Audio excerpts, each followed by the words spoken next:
పోతన గారు పద్యం రాశాడు అనుకున్నానే నేను చాలా కాలం నుంచి. ఆ పద్యానికి ప్రాణం తిక్కన గారిది. పోతన గారు వీడటే రక్కసి వెలదికి చన్నుబాలు తాగి ప్రాణాలు బాపినవాడు అనే ఒక గొప్ప శేషపద్యం రాశాడు. ఆ పద్యం పూర్తిగా ఇంచుమించు కొంచెం మార్పుతో తిక్కన గారు రాసింది. తిక్కన గారు సుస్పష్టంగా చెప్పాడు, ఈతడా చిన్నప్పుడు కళ్ళు తెరవని వాడు అయ్యుండి పోతనని చంపాడు, ఈతడా తృణావర్తుణ్ణి కూల్చాడు, ఈతడా బకాసురుణ్ణి చంపినవాడు, ఈతడా జంట మధ్య చెట్లు కూల్చినవాడు, ఈ మహానుభావుడా జరాసంధాదుల్ని కూల్చినవాడు. ఆహా, ఈతడిని చూస్తే అప్పుడు కదా కళ్ళకి సరి అయిన ఫలితం వస్తుంది. ఈతడిని వర్ణిస్తే భగవంతుడు నాలుకిచ్చినందుకు మనకి ఈ జన్మలో ఆ నాలుక సఫలత్వం పొందుతుంది. భగవంతుడు నాలుగు ఎందుకు ఇచ్చాడు? ఆయన వర్ణించడానికి. వర్ణిస్తేనే నాలుకకి సాఫల్యం, కళ్లతో ఆయన చూస్తేనే నేత్రాలకి సాఫల్యం అని పొంగిపోతూ పుష్పవర్షం కురిపిస్తున్నారట. ఒక నది వర్షాకాలంలో వరద వచ్చినప్పుడు ఎలా ప్రవహిస్తుందో అలా జనమంతా రథం వెంటబడిపోయారట. నదీ ప్రవాహంలో వచ్చారు కూడా. అలా వాళ్ళందరినీ మొత్తం మీద ఆశీర్వదించి తప్పించుకుని సభలో అడుగు పెట్టడానికి చాలా సమయం పట్టింది ఆయనకి. సభలోకి రాగానే ఒక్క క్షణం ధృతరాష్ట్రాదుల యొక్క మన్ననలు అందుకుని వాళ్ళని కౌగిలించుకుని, నేను ఇంకా సంధికి మాట్లాడడానికి రావడానికి చాలా సమయం ఉన్నది, ఈ పూట సూర్యభగవానుడు మన కోసం ఇంకా వెలుతురు అట్టే పెడతాడు, ముందు నేను కుంతిని విదురుణ్ణి చూసి అప్పుడు వస్తాను అన్నాడు ఆయన. అలాగే అన్నాడు ధృతరాష్ట్రుడు. ఇప్పుడు ఆయన చకచక బయలుదేరి ముందు కుంతీదేవి దగ్గరికి వెళ్ళాడు. ఆ వెళ్లేది విదురుణ్ణి వెంటబెట్టి వెళ్ళాట. కుంతీదేవి పాదాల మీద పడి, శ్రీకృష్ణ, నా భర్త వెళ్ళిపోతూ నిన్నే నాకు దిక్కుగా పెట్టాడు. నువ్వు మేనల్లుడివి కాదు, సకల లోకాలకి మూలకారకుడివైన పరమాత్మవి. ఆ విషయం నాకు తెలుసు. నా కుమారుల్ని రక్షించే బాధ్యత నీది అన్నదావిడ. కొద్ది రోజులలోనే, నువ్వు ఇప్పటి వరకు కేవలం పాండవుల తల్లివి కదా, కానీ కొద్ది రోజుల్లో మహారాజు గారి తల్లిగా రాజమాతగా పిలువబడతావు అన్నాడు ఆయన. ఇంకెంతకంటే పెద్ద ఆశీర్వచనం ఉంది. నువ్వు చక్రవర్తి యొక్క మాతగా ప్రసిద్ధికి ఎక్కుతావు అని వాదార్చాడు ఆయన. ఇంతలో దుర్యోధనుడు వచ్చాడు. కృష్ణ, ఇందాక సభలో ఏదో చిన్న మాట అన్నానని మా నాన్న కోపం వచ్చి నీ వెడలో దండ వెయ్యొద్దన్నాడు, నీ దగ్గరికి వెళ్ళొద్దన్నాడు, మిగతా వాడిని ఆహ్వానించమన్నాడు. నేను నీ బావనాయ్, నా దగ్గరకు వచ్చి నా దండలవి వేయించుకుని, నేను పూసే గంధం పూయించుకుని, చందన చర్చిత నీల కళేవరుడివై భోంచెయ్యొచ్చు కదా, నీకోసం గరగరగా వంటలు వండిస్తున్నానన్నట్ట. వెంటనే ఇక్కడ ఒక అద్భుతమైన వచనం రాశారు తిక్కన గారు. ఏనుగు తామరకాడని చేతిలోకి తీసుకున్నట్టుగా దుర్యోధనుడి చేతులు శ్రీకృష్ణుడి చేతిలోకి తీసుకున్నట్ట. అంటే దుర్యోధనుడి చేయి ఆయనకి తామరకాడ లాంటిది, ఆయన ఏనుగు తొండం లాంటిది అనమాట. పరమాత్ముడికి వీడంతా అసలు ఆ సుకుమారమైన ప్రయోగం కూడా. అలా చేతిలోకి తీసుకుని కాసేపు తిప్పి, భోజనం మాత్రం నీ ఇంట్లో చెయ్యను, నీ దగ్గరికి రేపు ఎలాగో వస్తాను, సభలో అందరికీ కూడా నేను చెప్పవలసిన మాటలు ఉంటాయి కనుక ప్రేమగా మాట్లాడతాను, నువ్వు బావే పాండవులు బావలే, అయినా భోజనం చేయను అన్నాడు. మళ్ళీ వీడేమన్నాడు, ఇది తిక్కన గారి వచనం, వచ్చి బోధించువాడవు కుడిచి కూర్చుండి ఎల్ల పనులు నియోగించుటిది లెస్సగాక అన్నాడు.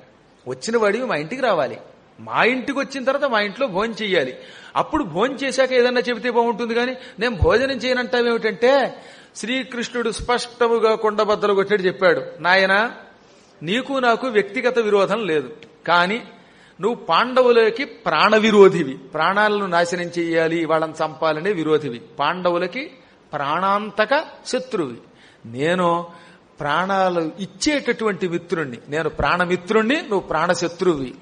వాళ్లతో మైత్రి వల్ల నీతో శత్రుత్వం వచ్చింది. శత్రువు ఇంటిలో తెలివి తక్కువవాడు తప్ప తెలివైనవాడు భోజనం చేయడు. ఏమో భోజనంలో ఏముంటుందో, ఈ ప్రాణాలు అనుక్షణికాలు. నువ్వు ఏ విషయమైనా పెట్టావనుకో, ఇంత తేలిగ్గా చెప్తారు, ఇంకెంతకంటే ఎవరు చెప్పగలరు. నువ్వు ఏ విషయమైనా పెట్టావనుకో, ఈ దేహం క్షణంలో వెళ్ళిపోతుంది. నిజానికి పరమాత్మకి ఈ విషయం ఏం చెయ్యదని అందరికీ తెలుసు, అయినా మన కోసం చేస్తున్నాడు ఆయన. శత్రువులు ఇంటికి వెళ్ళినప్పుడు అవతలవాడు ప్రాణాంతక శత్రువు అని తెలిస్తే తొందరపడి అక్కడ తినకూడదు, వాడు ఏదైనా చేయొచ్చుగా అందులో. తర్వాత నువ్వు విషమే పెట్టచ్చు, బంధించవచ్చు, ఏదైనా జరగచ్చు, కానీ జ్ఞాని ఎప్పుడూ కూడా దూతగా వచ్చినవాడు ప్రాణాంతక శత్రువు ఇంట్లో భోజనం చెయ్యరాదు. ఇక్కడ నాకున్న ఏకైక మిత్రుడు విదురుడు, కాబట్టి విదురుడి ఇంట్లో భోజనం చేస్తానని. కానీ విదురుడికి ఎంత ఆనందం వచ్చిందో, కన్నీళ్లు తుడుచుకుని వంట ఏర్పాట్లు చేయించనా అన్నట్ట. ఇంకెందుకు ఆలస్యం, చేయించన్నాడు ఆయన. విదురుడికి లోపల సంకోచం కొంచెం, ఇంతటి పరమాత్మని ఇంటికి పిలవనా, పిలిస్తే ఆయన నా ఇంట్లో భోజనం చేస్తాడా అని భయం. పాపం దుర్యోధనాదులంటే పిండి వంటలు చేయిస్తారు, నేనేమంత వాడిని సామాన్యుడు కదా అనుకుంటున్నట్టు ఆయన. కాదు, నీ ఇంట్లోనే భోజనం చేస్తాను. కానీ ఇక ఆనందంతో ఆ ఏర్పాట్లు కట్టెళ్ళాడు ఆయన. ఈ విధంగా విదురుడింట్లో విందు భోజనానికి ఏర్పాటు చేయించి, దుర్యోధన ఇన్ని కారణముల చేత నీ ఇంట తినను, ఇక వెళ్ళిరా అన్నాడు ఆయన. ఆ తర్వాత చీకటి పడుతోంది కదా, ఈ పూట రాయబారానికి వెళ్లడం మంచిది కాదులే, దుర్యోధనాదులందరికీ కూడా రేపు వస్తున్నానని చెప్పమని ఒక దూత ద్వారా కబురు పెట్టి, ఆ తర్వాత కుంతీ సమేతంగా సాత్యకితో సహితంగా విదురుడి ఇంటికి వెళ్ళాడు. ముందుగా యోగం అలా పట్టింది విదురుడికి.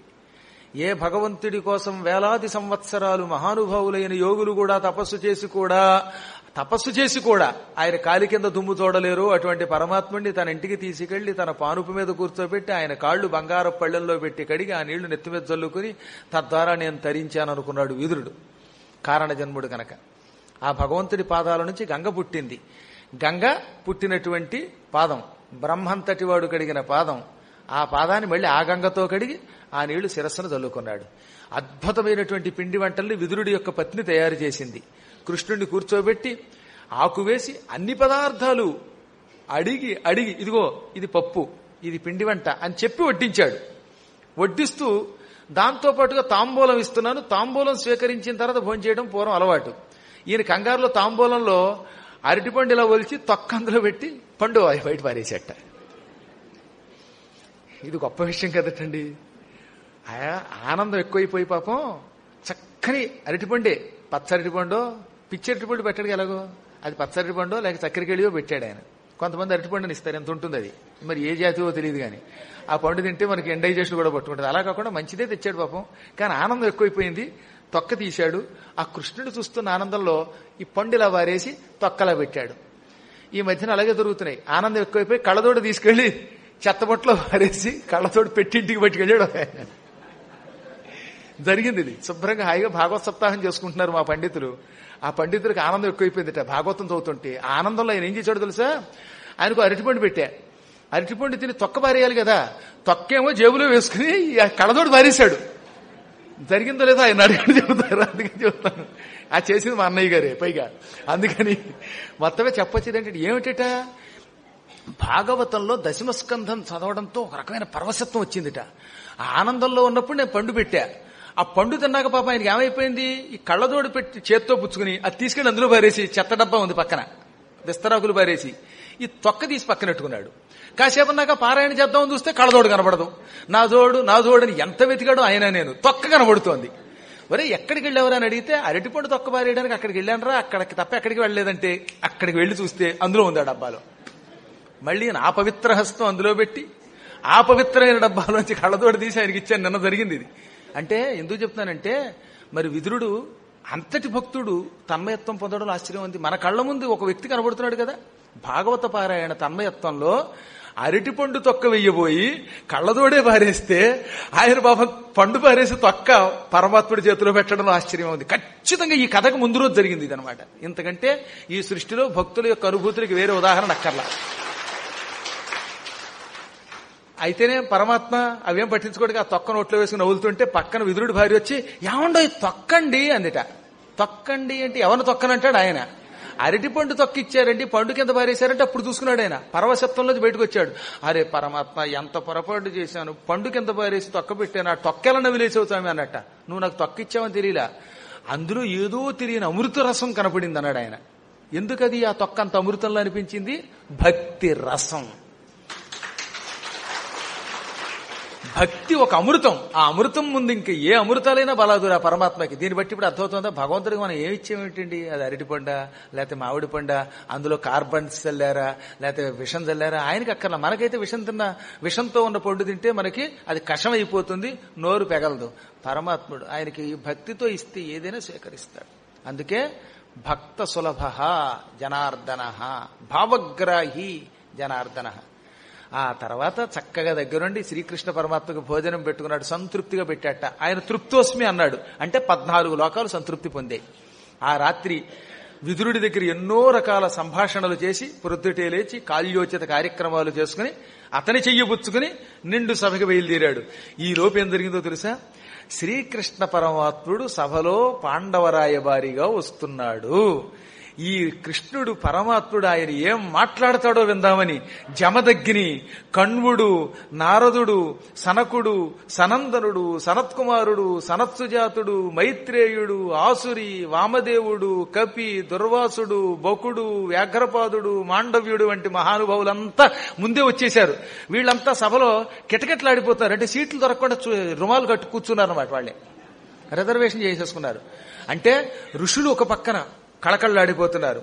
ఇంకా పరమాత్ముడు వస్తున్నాడు కదా ఈ సభలో, లేకపోతే ఎలాగా? దుర్యోధనుడి వంకతో మనం మళ్ళీ కృష్ణుడి మాటలు వింటున్నామని భీష్ముడు, ద్రోణుడు, కృపుడు, శల్యుడు, అశ్వత్థామ అందరూ వీళ్లు మహానుభావులంతా ఒక పక్కన, గాంధారి వంటి అంతఃపుర కాంతలు, కుంతి మాత, ఇది కాకుండా దుష్ట చతుష్టయం వాళ్ళు నలుగురు పక్క పక్కన వాళ్ళు కూర్చున్నారు. కసితో వాళ్ళు, భక్తితో వీళ్ళు. ఈ విధంగా అందరూ వచ్చారట. దాంతో కొంతమందికి సభలో కూర్చునే అవకాశం లేక ఊర్ధ్వ భాగంలో పందిళ్లు ఇయ్యాల్సి వచ్చిందట. అంటే పెద్ద పెద్ద కర్రలు పాతి కర్రల మీద కూర్చోవడానికి తాత్కాలికమైన ఏర్పాట్లు చేశారు. ఇంకా దేవతలు ఆకాశ మార్గం నుంచి చూడడం మొదలెట్టారు. ఎంతమందితో ముందే సభ కిటకిటలాడుతోంది. కృష్ణుడు రావడానికి ముందు అందరూ వచ్చారు. ఆ కాలం కదండి, పరమాత్ముడు వస్తున్నాడంటే ముందు వాళ్ళు వచ్చి కూర్చున్నారు. ఇప్పుడంటే గురువు గారు వచ్చి కూర్చున్న తర్వాత వెనకాతలు వస్తారు. ఇది కలియుగం. ఆయన వచ్చి కూర్చున్నాక మెల్లమెల్లగా సీట్లు ఫిలప్, చివరికి కిటకిటలాడతారు, అది వేరే విషయం. కానీ ఈ లోపు మాత్రం అంత బెంగక్కర్లా. ఆ కాలం వేరు, ఈ కాలం వేరు. అందుకే కృష్ణుడి కంటే ముందు అందరూ వచ్చారు సీట్లు దొరకవని. ఇలా అందరూ వచ్చాక సాత్యకి, విదురుడు, కృతవర్మ యాదవ సేనాధిపతి ఆయన కూడా ముందే కూడా వస్తూ ఉండగా ఇంతమందిని వెంట పెట్టుకుని మహానుభావుడు శ్రీకృష్ణ పరమాత్ముడు మేఘంలో మెరుపు తీగ అన్నట్టుగా ఆయన నల్లగా మేఘంలో ఉన్నాడు. ఆయన కట్టుకున్న వస్త్రం పసుపచ్చని బట్ట మెరుపు తీగలో ఉన్నది. అక్కడికి వచ్చాడు. పెద్దలందరినీ దీవించి ఆనందించి వాళ్ళందరి, నిజానికి వాళ్ళంతా పెద్దవాళ్ళైనా అందరినీ కౌగిలించుకున్నాడు ఆయన. అప్పుడు ప్రస్తుతం శ్రీకృష్ణ పరమాత్ముడు భగవంతుడి రూపమే. అందుకే భీష్మాదులకు కూడా చేతులు ఊపాడు ఆయన. అలాగని వినయంతో మళ్ళీ నమస్కారము చేస్తాడు, అన్ని పనులు చేస్తాడు ఆయన. లౌకికాచారం, దేవాచారం అన్నీ పాటిస్తూ లోపలికి వచ్చాడు. ఆలోపే ధృతరాష్ట్రుడు ఒక బంగార పీఠాన్ని అక్కడ వేసేట. ఆ పీఠం మీద కూర్చుని మధుపర్కం, అర్ఘ్యపాద్యాదులు స్వీకరించాక ఇప్పుడు మెల్లిగా లేచాడు. జలదస్వన గంభీరత నెల్లు గొప్ప గదంత దీప్తులెసగ ముకుందుండలరుచు సభ అఖిల జనంబులు విన్న ధృతరాష్ట్ర భూ విభునకిట్లనియన్. ధృతరాష్ట్రుడు వింటూ ఉండగా, ఆయన కేవలం వినగలడు కానీ చూడలేడుగా. అఖిల జనంబులు కనుగొనగా, వాళ్ళందరూ వింటూ ఉండగా చూస్తూ ఉండగా, తక్కిన వాళ్ళు చూస్తారు వింటారు, ఒక్క ధృతరాష్ట్రుడు వింటాడు. అలా వింటూ ఉండగా మేఘగంభీర స్వరంతో, మేఘం ఉరుముతోందా అన్నంత స్పష్టమైన కంఠంతో, దంతదీప్తులెసగా ఆయన మాట్లాడుతుంటే తెల్లని దంతములు తళ్ళ తళ్ళ తళ్ళ మెరిసిపోతున్నాయట. మంచి ముత్యములో మల్లె పువ్వులో దంతములా అన్నట్టుగా ఉన్నాయి. ఆయన దంతముల యొక్క కాంతి అంత బాగుందిట. అందుకే జయదేవుడు దంత రుచి కౌముది అన్నాడు. దంతముల యొక్క రుచి అంటే కాంతి కౌముది, వెన్నెల వలె ఉందిట. శ్రీకృష్ణుడు నవ్వితే ఆయన దంతముల నుంచి వచ్చే కాంతి పూర్ణిమ నాటి చంద్రుడి వెన్నెల్లో ఉంది. అందుకే ఇక్కడ ఈ పద్యం అంత గొప్పదనమాట. జలదస్సన గంభీరత, ఎలుగొప్పగా, మళ్ళీ గొణుక్కుంటూ చెప్పకూడదు, స్పష్టంగా పెద్ద కంఠంతో చెప్పాలి. దంతదీప్తులు ఎసగా ముకుందుండలరుచు, సంతోషంతో ఉన్నాడు ఆయన, దుఃఖించడంలా. సభ నఖిల జనంబులు విన ధృతరాష్ట్ర భూ విభునకిట్లని. ధృతరాష్ట్ర మహారాజా, ముందు పాండురాజపుత్రులు మీకు నమస్కారం చెప్పారు, పెద్దలందరికీ నమస్కారం చెప్పారు, దుర్యోధనాదుల యొక్క కుశలత అడిగారు. క్షీరోదకగతి పాండవ కౌరవులు కలిసి, పాలు నీళ్లు కలిస్తే అందులో పాలేవో నీళ్లేవో ఎవరూ చెప్పలేరు. అలాగే పాండవులు కౌరవులు ఎత్తుకోవడం గొప్పతనం చూసారా మీరు? ఇందులో టెక్నిక్ కనిపెట్టండి. క్షీరోదక గతి అంటే క్షీరము ఉదకము, పాండవ కౌరవ అంటే పాండవులు పాలు, మీ వాళ్ళు నీళ్లు.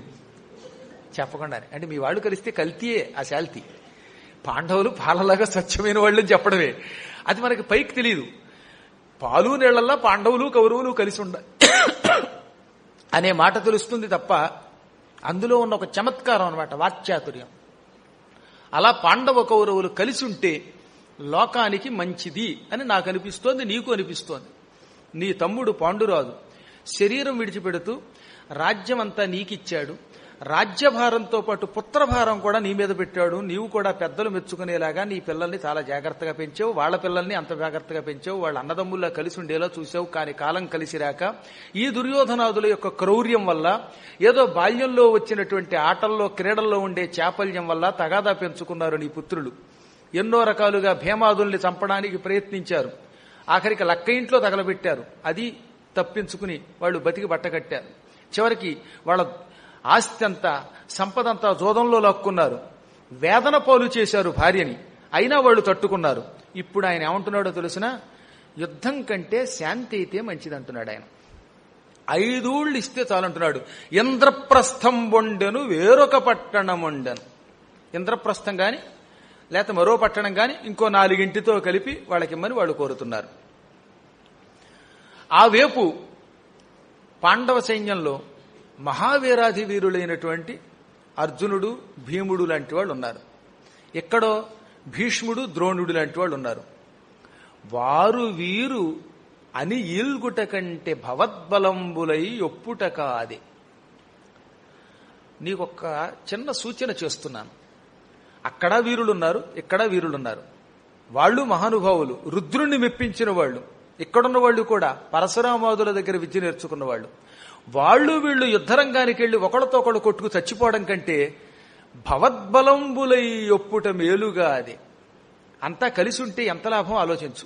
మహావీరులైనటువంటి వాళ్ళు యుద్ధంలో చావడం మంచిదంటావా? వాళ్ళు నీ సేవకులై నీకు సేవ చేయడం మంచిదా? పాండవులు ఎప్పుడూ నిన్ను కన్న తండ్రి కిందే భావించారు.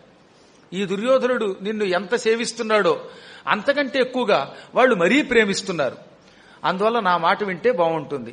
ఇప్పుడు నువ్వు ఊరుకున్నావు అనుకో, మారు మాట్లాడకుండా, దానివల్ల చాలా ప్రమాదం వచ్చి పడుతుంది. చిన్నప్పుడు కళ్ళు లేకపోవటం వల్ల నిన్నంతా గుడ్డివాడన్నారు. అయినా నీ తమ్ముడు ఎప్పుడు నిన్ను గుడ్డివాడల్లా. నిన్ను గుడ్డిగా నమ్మి ఆయన గుడ్డివాడయ్యాడు, సంపదంతా నీకు అప్పగించాడు. ఇప్పుడు నువ్వు గుడ్డివాడిని కాదని ఒక్కసారి నిరూపించుకో. మహారాజా, నీకు ఓ రహస్యం చెప్తున్నాను నేను. సారపు ధర్మమున్ విమల సత్యము పాపము చేత బొంకుచే పారము పొందలేక చెడ్డబారినదైన వ్యవస్థ దక్షులెవ్వారలు పేక్ష చేసిరది వారల చేటగుగాని ధర్మ నిస్తారకమయ్యు సత్య శుభదాయకమయ్యును దైవముండెడిన్. ధర్మం అధర్మం వల్ల, సత్యం అసత్యం వల్ల ఈ లోకంలో అప్పుడప్పుడు పాడైపోతాయట. కొంతమంది అసత్యవంతులు సత్యవంతులు నాశనం చేస్తారు, అధర్మపరులు ధర్మపరులని నాశనం చేస్తారు. కానీ అలాంటి సమయంలో నీలాంటి వాళ్ళు ఊరుకోకూడదు. ధర్మం అధర్మం వల్ల, సత్యం అసత్యం వల్ల పాడైపోతూ ఉంటే సమర్థత కలిగిన నీబోటి వాడెవడైనా ఉపేక్షిస్తే అది ప్రమాదం. మన కళ్ళెదురుగుండా ఒక అధర్మం జరుగుతోందండి. ఒక ఆవును ఎవడో చంపేస్తున్నాడు, నువ్వు దాన్ని రక్షించగలవు. అయినా నాకెందుకని వెళ్ళిపోతే ఎలాగా? అలా వెళ్ళిపోతే ఈ ఆవుల్ని రక్షించడానికి, ధర్మం కాపాడడానికి పరమాత్మ ఎలాగో వస్తాడు. కానీ నీ దగ్గర సమర్థత ఉండి కూడా సమయానికి రక్షించలేదు కదా నువ్వు.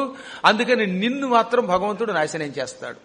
అందుకే ఇక్కడ ఏమని చెప్పాడైనా, నాయనా ఎవరైనా అధర్మం ధర్మాన్ని నాశనం చేస్తున్నప్పుడు ఉపేక్షిస్తే ఆ ఉపేక్షించిన వాడికి ప్రమాదం వస్తుంది.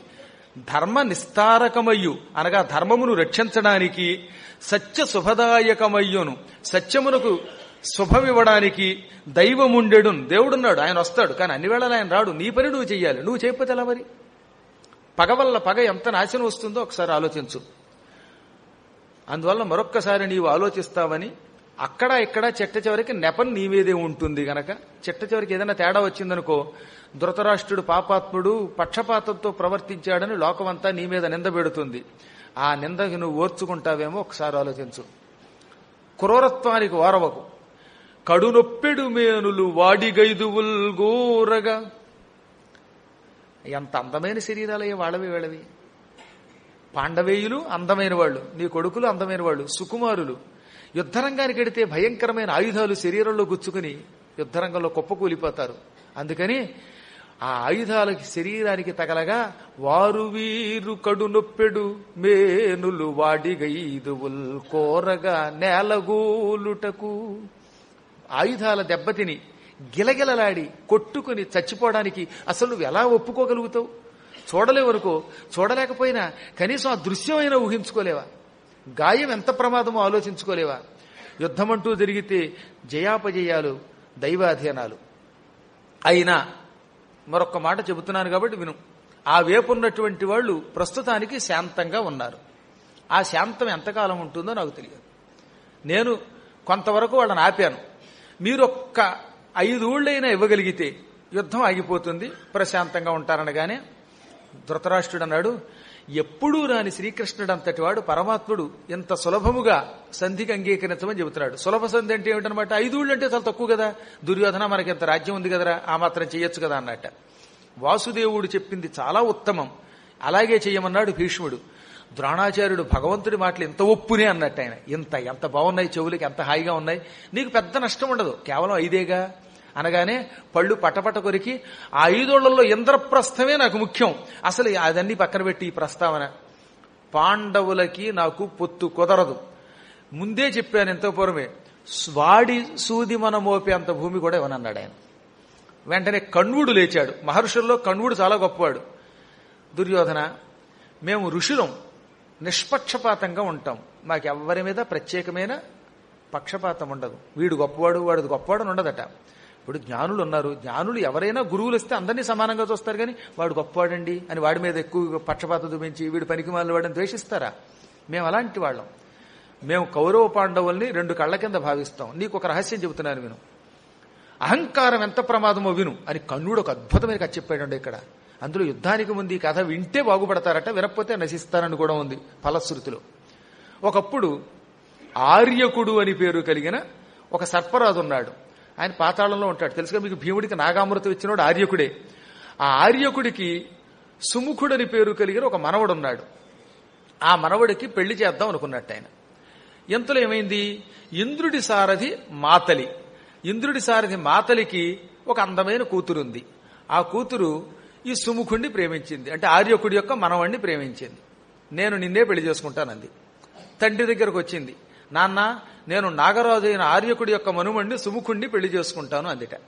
వెంటనే మాతలి, ఇంతకంటే అదృష్టం ఉంది, ఆర్యకుడు చాలా ఉత్తముడు, పాతాళ నగరవాసి అని పరుగున రథం తోలుకుని పాతాళానికి వెళ్లి, నా కుమార్తెని నీ మనవడికి ఇద్దామనుకుంటున్నాను, నీ కొడుకు ఎక్కడని అడిగితే, ఇంకెక్కడ కొడుకు అయ్యా బాబు, నాకు ఈ పెళ్లి జరగదో, గరుత్మంతుడు వచ్చాడు నెలలాళ్ల క్రితం, నా కుమారుణ్ణి తినేశాడు, ఇప్పుడు ఇంకో కొద్ది రోజుల్లో మళ్లీ వస్తానన్నాడు, ఈ మనవణ్ణి సుముఖుణ్ణి కూడా తింటానంటున్నాడు. పావుల మీద ఆయనకి పగ, మేము ఆయనకి చాలా అన్యాయం చేసాం, అందులో సందేహం లేదు, వాళ్ళ అమ్మని ఏడిపించాం, ఆ కసితోటి పావుల్ని ఆహారంగా తింటున్నాడు, నెలనాళ్ల క్రితం నా కొడుకు పోయాడు, ఇప్పుడు మనవడు కొద్ది రోజుల్లో పోతున్నాడు, చచ్చేవాడికి పెళ్లెందుకు, అందుకే ఏడుస్తున్నాను, దుఃఖంతో ఉన్నాను, కాబట్టి ఈ పెళ్లి మంచిది కాదు, పెళ్లైన వెంటనే నీ కూతురు వైధవ్యం పొందుతుంది అన్నట్ట. వెంటనే ఈయన అన్నాడు, ఆ బెంగ నీకు అక్కర్లా, నేను ఇంద్రుడి యొక్క సారథిని, ఇంద్రుడి దగ్గరికి ఎడతా, ఆ ఇంద్రుడిని అడిగి అమృతం తెచ్చైనా నీ కొడుకు నీ మనవడిని బతికిస్తాను, నీ మనవడికి ఆయువు ఇప్పిస్తాను, తద్వారా పెళ్లి చేస్తాను అని కూతుర్ని వెంట పెట్టుకుని స్వర్గానికి మహావేగంగా వెళ్ళాడు. ఈయన అదృష్టం ఏంటో తెలుసా, ఈయన వెళ్లే సమయానికి ఇంద్రుడి పక్కన కృష్ణుడున్నాడు, ఉపేంద్రుడున్నాడు. భగవంతుడైన వాసుదేవుడు ఇంద్రుడి యొక్క ఆహ్వానాన్ని మన్నించి, ఇంద్రుడు ఓ రోజు నేను నిన్ను పూజిస్తాను ఒక్కసారి రమ్మన్నట్ట. భగవంతుడు ఒక్కోసారి పిలిస్తే వస్తాడు, అలాగా అవతలవాడి భక్తి వల్ల ఇంద్రుడి దగ్గరికి వచ్చాడు. అద్భుతమైన సింహాసనం మీద ఉపేంద్రుడున్నాడు, మరో పక్కన ఇంద్రుడున్నట్ట. ఇంకేముంది, మాతలి పులకించిపోతూ వెళ్లి, పాహిమాం ఇంద్ర పాహిమాం ఉపేంద్ర అని ఇంద్రోపేంద్రులిద్దరికీ కూడా నమస్కరించాడు. ఆ పూట వాడు అదృష్టం మరి, ఇంద్రుడి పక్కన అంతటి ఉపేంద్రుడు. ఉపేంద్రుడు అంటే కృష్ణుడు అని అర్థం. ఒకప్పుడు వామనావతారంలో ఆయన అదితి కొడుకుగా పుట్టాడుగా, అందుకని అదితి పెద్ద కొడుకు ఇంద్రుడు, చిన్న కొడుకు వామనుడు, కాబట్టి అప్పటి నుంచి విష్ణువుకి ఆ వామనావతారంలో ఉపేంద్ర అని పేరు వచ్చింది, ఇంద్రుడికి తమ్ముడు గనక. ఆ ఇద్దరు ఉండడంతో దండం పెట్టాడు. ఆ తర్వాత, ఇంద్ర నేను నీ సారథిని, నా కూతురికి పెళ్లి చెయ్యాలని లగ్నం పెట్టుకున్నాను, కానీ నా కూతురికి ఇప్పుడు వైధవ్యం వచ్చేటట్టున్నది, నువ్వు అనుగ్రహిస్తే వైధవ్యం తొలగిపోతుంది, నువ్వు దయతో ఆ మనవడికి, ఆర్యకుడి యొక్క మనువడికి అంటే సుముఖునికి అమృతం ఇయ్యి అన్నట్ట. అమృతం ఇస్తే చావడగా, గరుత్మంతుడు చంపినా అమృతం తాగితే చావడం అనగానే, మాతలి నిజంగా ఈ వరం నేను ఇవ్వగలనా? భగవంతుడైన వాసుదేవుడి యొక్క వాహనం ఎవరు? గరుత్మంతుడంటే. ఆయన చంపాలని ప్రతిజ్ఞ పట్టిన వాడిని నేను అమృతం ఇచ్చి బతికిస్తే రేపొద్దున నాకు గరుత్మంతుడికి తగాదా వస్తుంది. నీ అదృష్టం, ఆ గరుడ వాహనుడు ఇక్కడున్నాడు, కాబట్టి భగవంతుడు కొండంత దేవుడు వరాలిచ్చేవాడు ఎదురుగుండా ఉంటే ఆయనకి నమస్కరించి వరం అడక్క నన్ను అడుగుతామేమిటన్నట్ట. వెంటనే మాతలి ఉపేంద్రుడి కాళ్ళ మీద పడ్డాడు. ఆయన చిరునవ్వు నవ్వి ఆశీర్వదిస్తున్నాను ఇంద్ర, నేను చెప్పాను గనక నీకు గరుత్మంతుడితో తగాదారాదు, ఇతని అల్లుడికి కాబోయే అల్లుడికి అమృతం ఇయ్యి అన్నట్ట.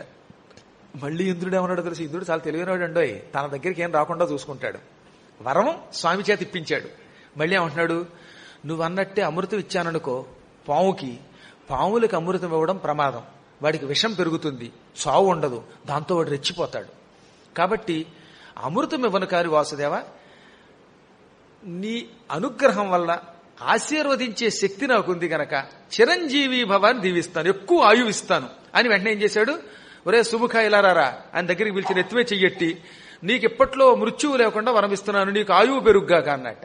అమృతం మాత్రం ఇవ్వలేదండి, నీకు ఆయువు పెరుగ్గాక అన్నాడు. ఇలా అన్నాడో లేదో అక్కడికి మహావేగంగా వచ్చేసేట గరుత్మంతుడు. రెక్కలు టప్ప టప్ప కొట్టుకుంటూ అక్షీణ కనక సన్నిభ పక్ష యుగోద్భూత ఘోర పవమాన మహావిక్షేప కంపిత అనేక క్షోణి ధరేంద్రుడగుచు గరుడు వచ్చన్. బంగారపు రెక్కలు గరుత్మంతునికి, బంగారమే రెక్కగా ఉందా అన్నంత కాంతితో వెలిగిపోయే విశాలమైన తన రెక్కల్ని టప్ప టప్ప టప్ప కొట్టుకుంటూ ఉంటే ఆ రెక్కల నుంచి వచ్చిన గాలికి ఆ స్వర్గంలో ఉన్న నందనవనంలో ఉన్న చెట్లు కదిలిపోయాయి, భవనాలు కదిలిపోతున్నాయి. అంత గాలి, ఆయన రెక్కల నుంచి వచ్చే గాలికి తుఫాను వచ్చినట్టుందనమాట. ఆ రెక్కలు ఎంత గొప్పవి! రెక్కలోసారి టపాటప్ ఇలా కొట్టగానే ఓం నమో నారాయణాయ అనే పవిత్ర మంత్రశబ్దం వస్తుంది. అటువంటి పవిత్రమైన బంగారపు రెక్కలతో ఉన్నాడు కాబట్టే స్వపర్ణుడు అని పేరు ఆయనకి. ఆ స్వపర్ణుడు ఆ ప్రాంతాన్ని కదిలించేస్తూ మహావేగంగా వచ్చాడు. రావడంతో ఏమా ఇంద్ర, ఇంత అహంకారమా? నేను చంపి తినాలనుకున్నటువంటి సుముఖుడికి ఆయువిస్తావా? నువ్వు ఆయువిస్తే వాడిని నేను వదులుతానా? నువ్వెంత, నీ బతికెంత, నీ ఆశీర్వచనం ఎంత? నిన్నొకప్పుడు నీ వజ్రాయుధాన్ని నిన్ను ఎడమవైపున్న రెక్కలో ఒక ఈకతో ఓడించా, ఆ విషయం నీకు గుర్తుందా? నా ఎడమవైపున్న రెక్కలోని ఒక్క ఈకతో వజ్రాన్ని పడగొట్టిన వీరుణ్ణి నేను. అటువంటి నాకు వ్యతిరేకంగా వాణ్ణి రక్షిస్తావా? ఎవడు రక్షిస్తాడో చూస్తాను, వాడిని మింగేస్తాను. అంతెందుకు, నీ పక్కనున్న విష్ణువుని అడుగు, చెప్తాడు నా బలం ఏమిటో. నేను లేకపోతే ఆయన ఎక్కడికైనా వెళ్ళగలడా? ఆయన గుంటూరు ఉపన్యాసానికి వెళ్ళాలంటే నేను తీసుకెళ్లాల్సిందే ఆకాశంలో. నాయనా, నేను లేనిదే ఎక్కడికి కదలలేడు, అంతటి లోకేశ్వరుడైన విష్ణువును మోసే బలం నాది అన్నట్ట. విష్ణువుని నేను మోస్తున్నాను అంటే ఆయనకంటే నేను గొప్పవాడిని కదా లెక్క, ఆయన మొయ్యాలంటే నాకు బలం ఉండాలి కదా అన్నట్ట. అది విన్నా, ఇది భారతంలో ఉద్యోగ పర్వంలో దుర్యోధనుడికి కణ్వుడు చెప్పిన కథ. ఎవరు వింటూ ఉండగా? కృష్ణుడు వింటూ ఉండగా. పైగా దుర్యోధనుడికి చెప్పడే కాదు, ఏ పరమాత్మ ఈ లీల చేశాడో ఆ పరమాత్మ ఎక్కడున్నాడు, ఇది ఎక్కడున్న పెద్దలందరికీ కూడా తెలుసు, నారదాదులకి. ఎంతమంది వింటూ ఉండగా పురాణగా చెప్పాడనమాట. అప్పుడు కృష్ణుడు ఏమన్నట్ట ఇంద్రుడి సభలో, అయితే గరుడా, నువ్వు లేకపోతే నేను ఎక్కడికి వెళ్ళలేను కదా అన్నట్ట. అవును స్వామి, నేను లేకపోతే మీరు ఎక్కడికి వెళ్తారండి అన్నాడు ఆయన. నన్ను మోసి అంత బలవంతుడు నువ్వు అంతే కదా? అవునండి అన్నట్ట. ఇలా రా అని దగ్గరికి పిలిచాడు. వస్తున్నాను స్వామి అన్నట్ట. ఈ ఎడమ చేతి చిటికెన వేలుకి చివరి గోరు కొంచెం పెంచి ఆ గోరు విప్పి మీద ఒకసారిలా పెట్టాడు ఆయన. పెట్టగానే గరుత్మంతుడు వెంటనే నేలకు అతుక్కుపోయి, అప్పడంలో అతుక్కుపోయి కెక్కెక్కే కెక్కెక్కే అన్నట్ట.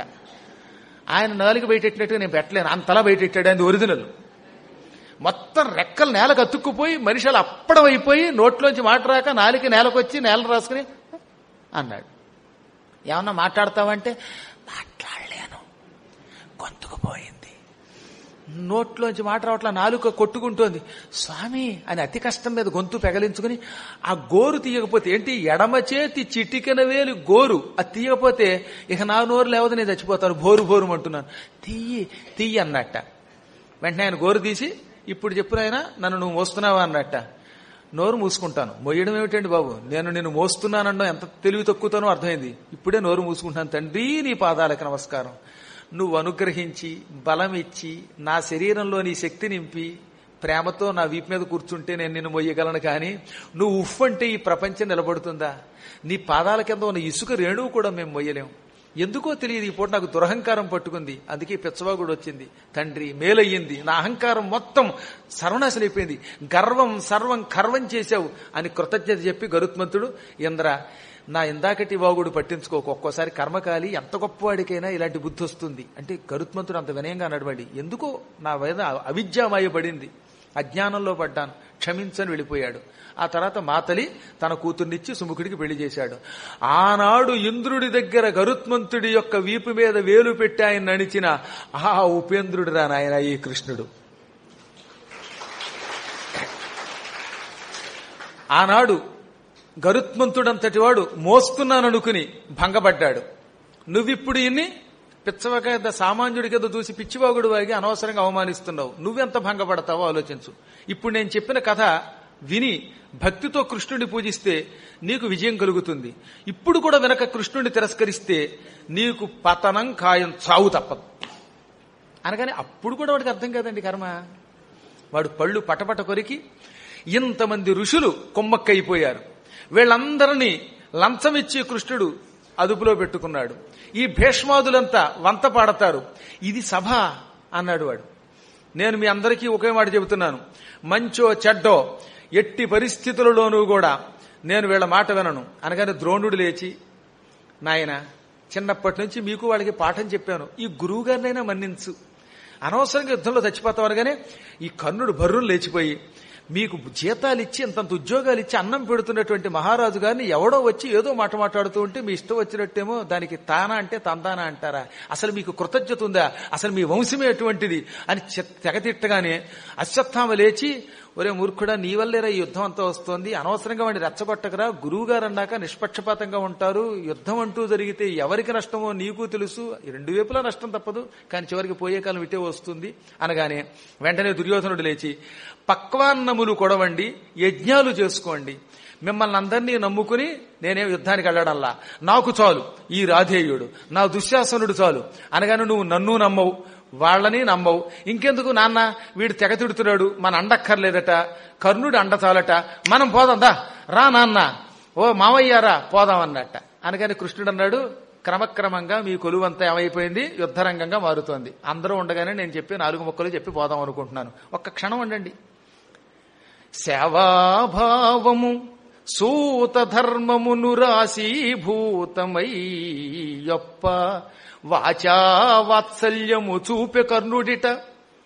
తన సేవాధర్మం, పుట్టుకతో వచ్చిన రథసారథి యొక్క కొడుకు కదా ఆ బుద్ధి, ఇవన్నీ కలిపి ఈ కర్ణుడిలో ఓ దరిద్రపు లక్షణం తెచ్చాయి. అంటే వాడి దగ్గర ఒకటి సేవకుడు, వాడు బానిస, రెండోది సోతపుత్రుడు అవటం వల్ల ఇవన్నీ కలిసి వాడిలో ఏదో ఒక విచిత్రమైన ప్రవర్తనని వాడికి నేర్పుతున్నాయి.